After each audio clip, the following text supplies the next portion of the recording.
noite. O Brasil tem mais de 40 mil casos confirmados de contaminação pelo novo coronavírus. Tem também quase 3 mil mortes registradas em decorrência da pandemia.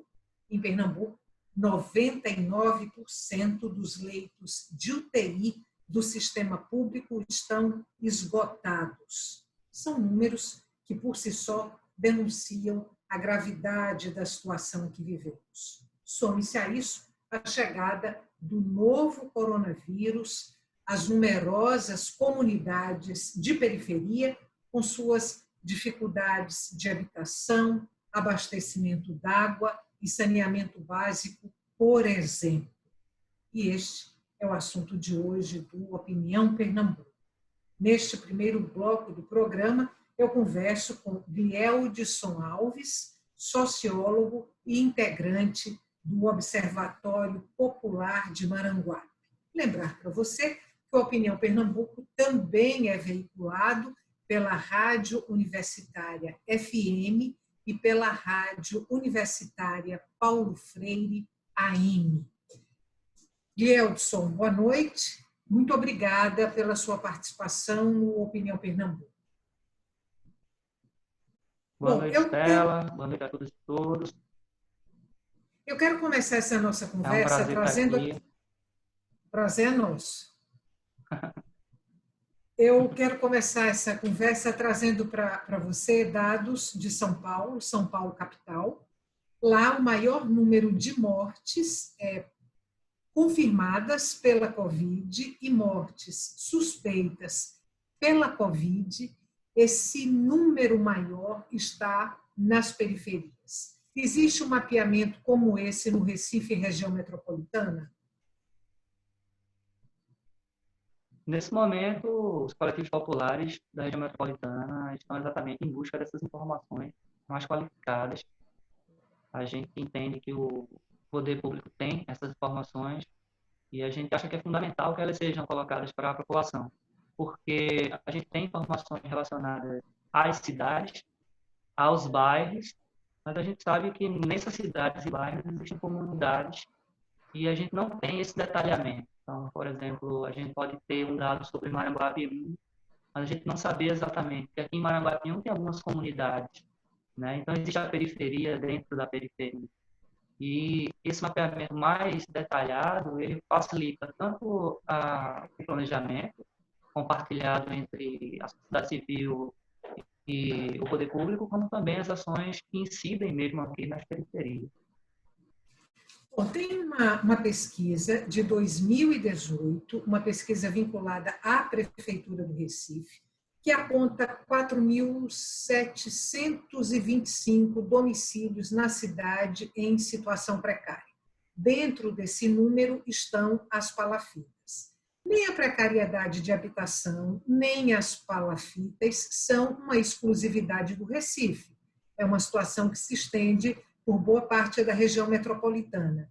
Eu queria pegar esse número e jogar dentro do contexto da pandemia da Covid-19 e pedir para você uma análise da gravidade da situação, considerando aí esse número de habitações precárias. A gente sabe que, historicamente, existe um processo de precarização da vida, principalmente nas áreas metropolitanas. Não é diferente aqui na região metropolitana do Recife. E aqui em Paulista, mais precisamente, o Observatório Popular de Maranguape 1 está articulado em uma rede de coletivos populares, que envolve mais 4 coletivos, que é a rede dos coletivos populares do Paulista, que nós chamamos de Rede Copa.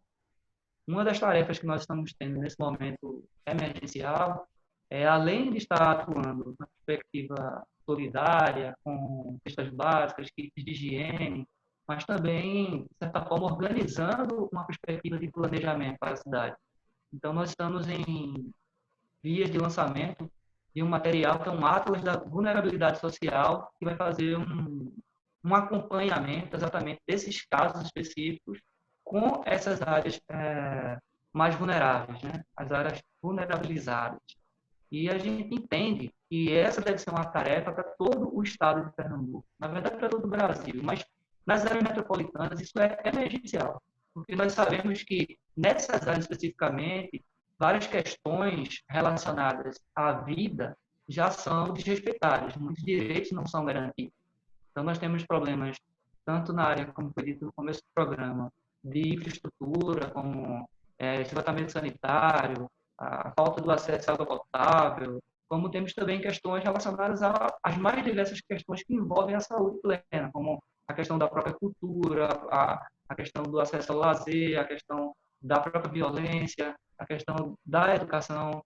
E o somatório dessas questões, nesse momento mais crítico, ele vai surgir e vai apontar para que as pessoas compreendam que as lutas pelos direitos nas áreas mais precarizadas, elas são fundamentais para a vida.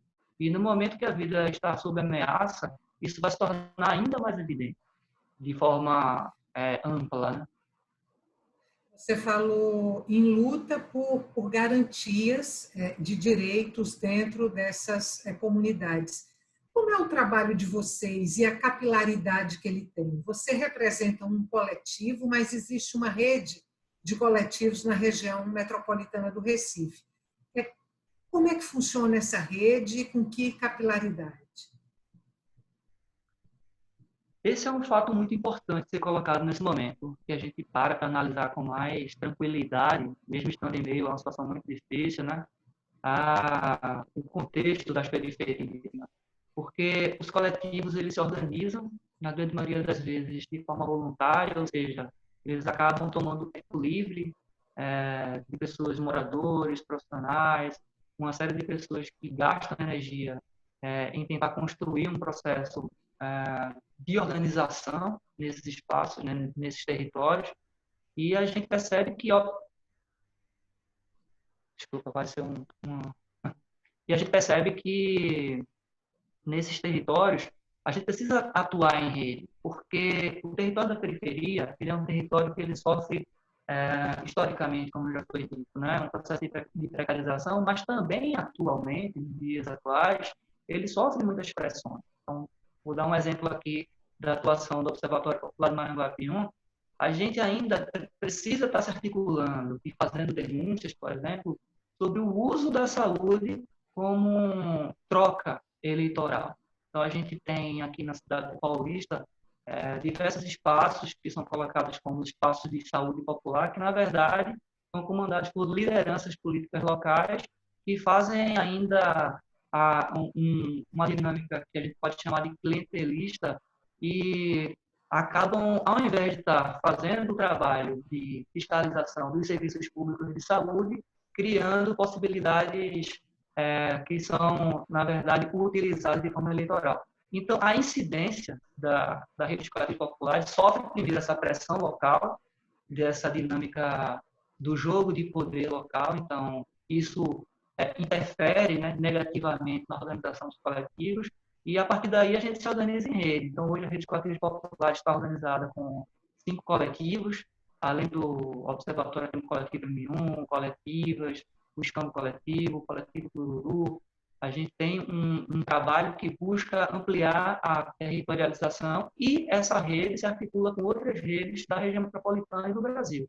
Então, por exemplo, hoje nós estamos com uma articulação muito forte com a Recife de Lutas, nós temos outras articulações, que é a Covid-19 nas periferias, Corona nas periferias, e aí o trabalho ele acaba sendo muito nesse sentido, de comunicação popular, de organização comunitária, no sentido da luta pelos direitos, e principalmente nessa dinâmica de articulação para superar essas violências que, além da falta de estrutura, da falta de uma série de direitos, ainda existe uma dinâmica política oportunista que faz uso da miséria e da pobreza para se perpetuar.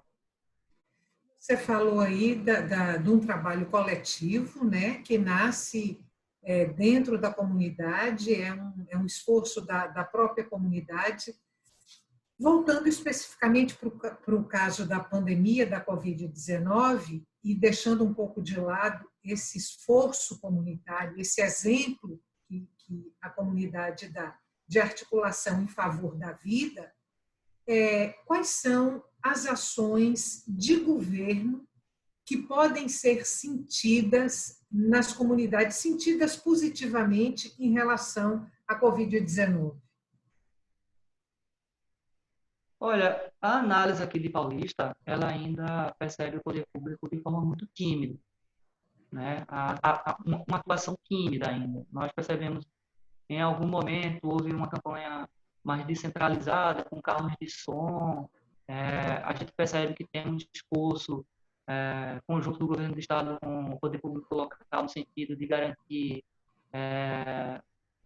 os processos que fazem com que os estabelecimentos realmente não funcionem nesse momento, mas a gente sente muita falta de informação.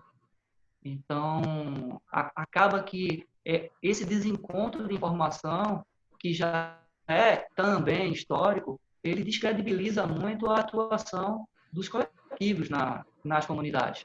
Porque esse era um momento de ter um acúmulo, da gente estar vivenciando um acúmulo de construção de participação, exatamente numa luta coletiva, né? E, infelizmente, a gente percebe que, como a gente não teve, historicamente, nessas áreas, um processo de diálogo com o poder público, hoje, de forma emergencial, o poder público busca construir um diálogo nessas comunidades, com processos educativos, mas ele não consegue ter uma interferência devida, porque existe sempre uma desconfiança na relação com o poder público que foi construída de forma gradual. Então, a gente chega num momento onde a gente precisaria, né, ter um poder público com credibilidade para estar atuando de forma bem horizontal, no diálogo com a população, e, infelizmente, a gente percebe que isso abriu espaço para as interferências, por exemplo, das fake news e da própria descredibilidade do que é colocado pelo poder público nesse momento. Bom, eu tenho 1 minuto, Bilheudson, para terminar o programa. Eu queria te fazer uma última pergunta. Se, a despeito do esforço desses coletivos, considerando as ações ainda talvez tímidas, oficiais de combate à Covid-19 nas comunidades periféricas, se é de se esperar que no Brasil essa precariedade social acabe impactando mais o número de mortes do que a própria faixa etária, como a gente observou, por exemplo, nos países europeus. Olha, eu não posso colocar exatamente essa comparação em números, né? Mas, com certeza, diante do quadro que estamos vivendo, nós teremos aí que ter muita atenção nesse recorte, porque ele, com certeza, será um recorte muito, muito significativo na incidência de casos mais graves e de mortes com relação à pandemia aqui no Brasil. Eudson, muito obrigada e até uma próxima oportunidade, até um próximo encontro e que ele não tarde. Eu que agradeço. Parabéns pelo programa, tem dado uma ótima contribuição com essas temas. Muito obrigada. Nós fazemos agora um rápido intervalo e voltamos daqui a pouco para conversar com Sara Marques, educadora do Centro Popular de Direitos Humanos e cofundadora do coletivo Caranguejo Tabaiares Resiste. Até já.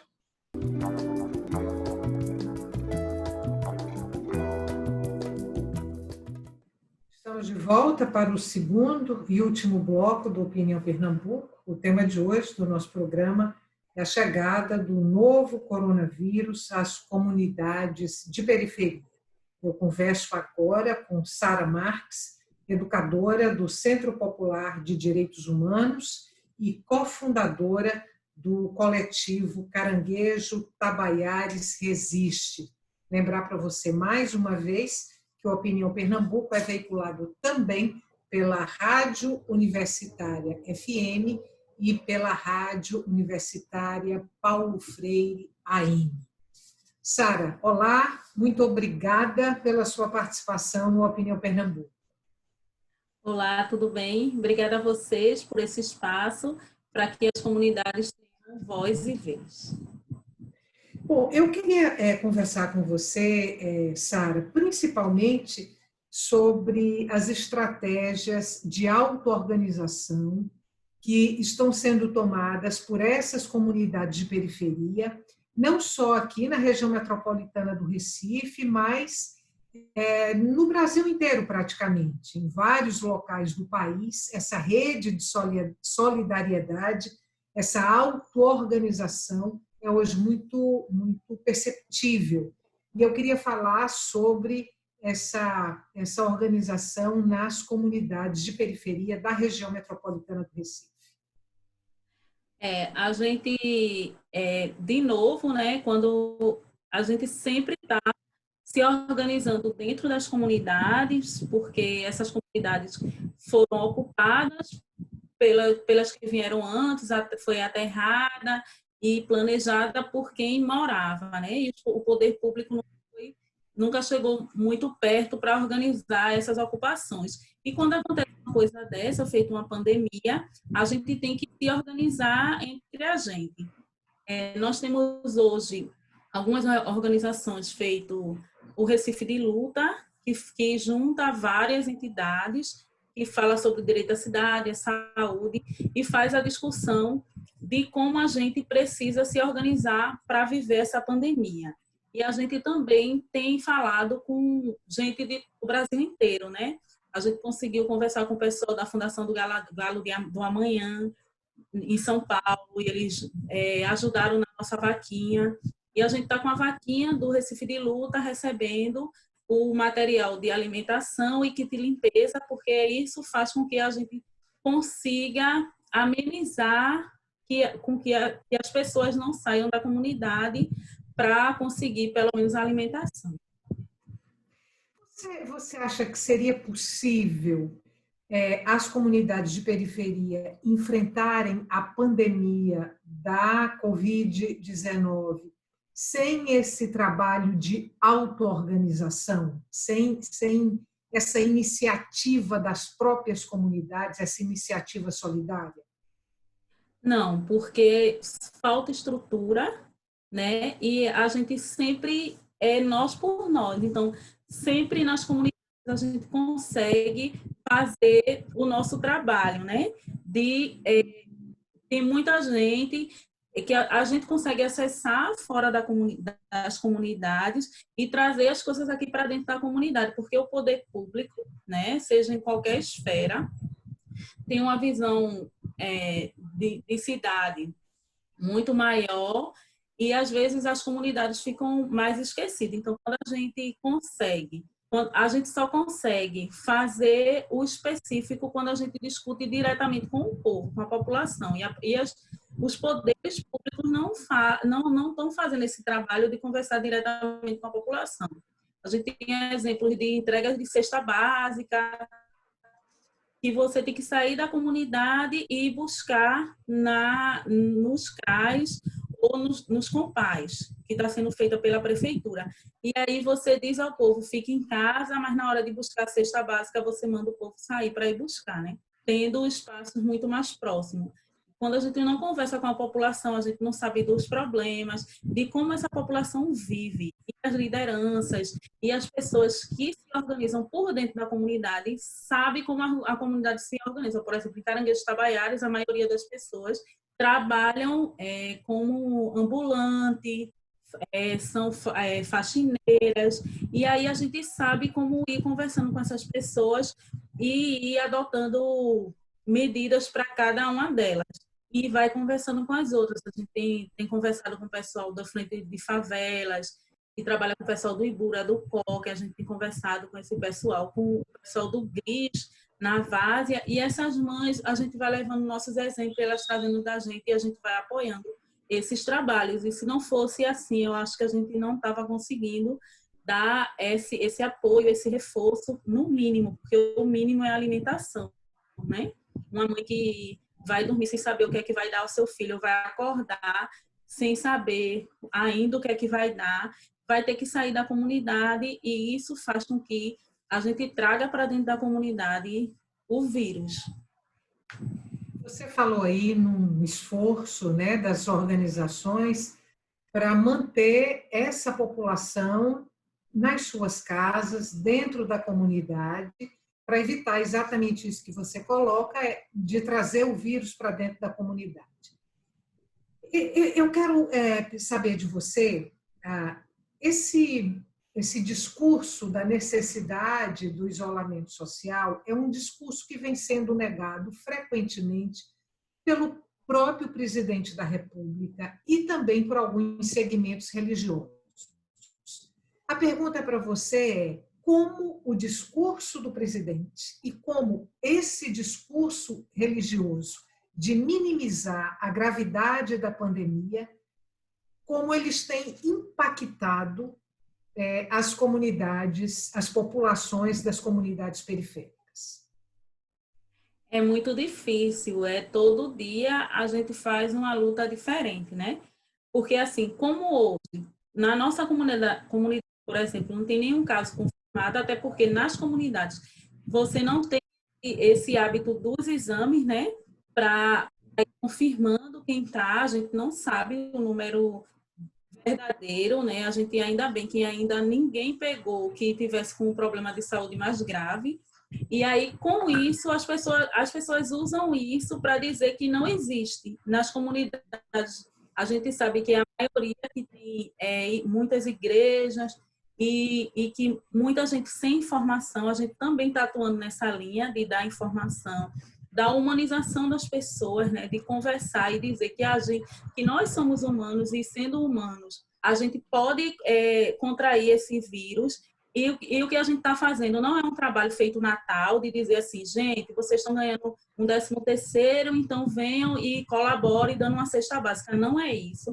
Essa cesta básica é para que as pessoas comam e tenham uma imunidade melhor para, se esse vírus chegar de uma forma mais amena, né? A gente sabe que os problemas já existiam.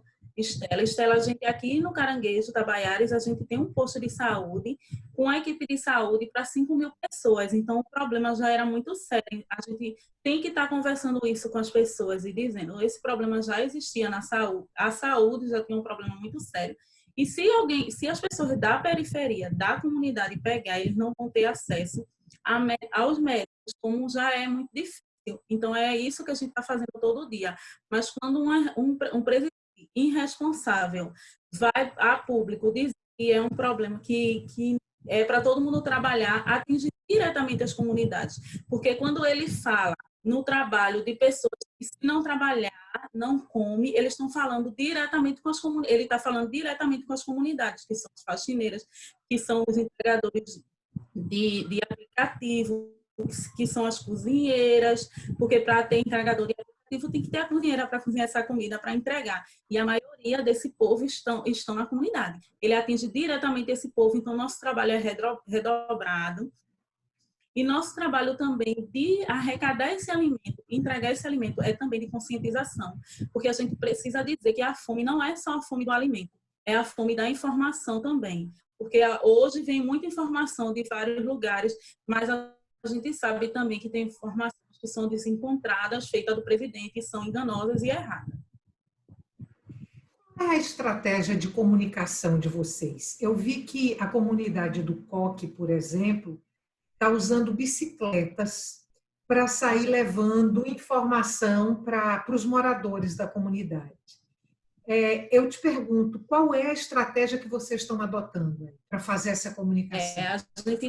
A gente também está usando, né, a Nucicleta, que para as comunidades é a melhor forma, porque chega na porta das pessoas.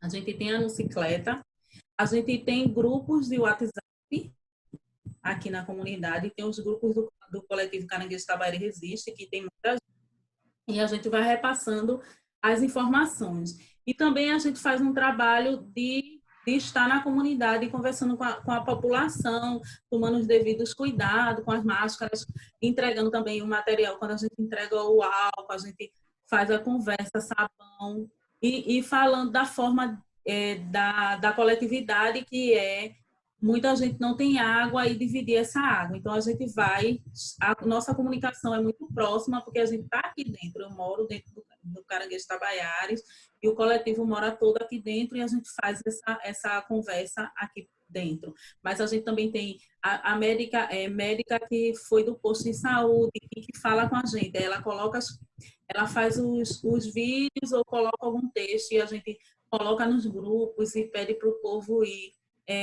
fazendo compartilhamento. E nossas páginas também, a gente tem página no Facebook e no Instagram, e a gente usa a nossa página para ir colocando as mensagens e as informações necessárias para que as pessoas se cuidem e cuidem do outro. Sara, muito obrigada. Boa sorte aí na sua luta e boa sorte aí para a sua comunidade. Obrigada, viu? Obrigada a você. Um abraço. Um abraço para você que está em casa. Muito obrigada pela companhia até agora e até o nosso próximo encontro.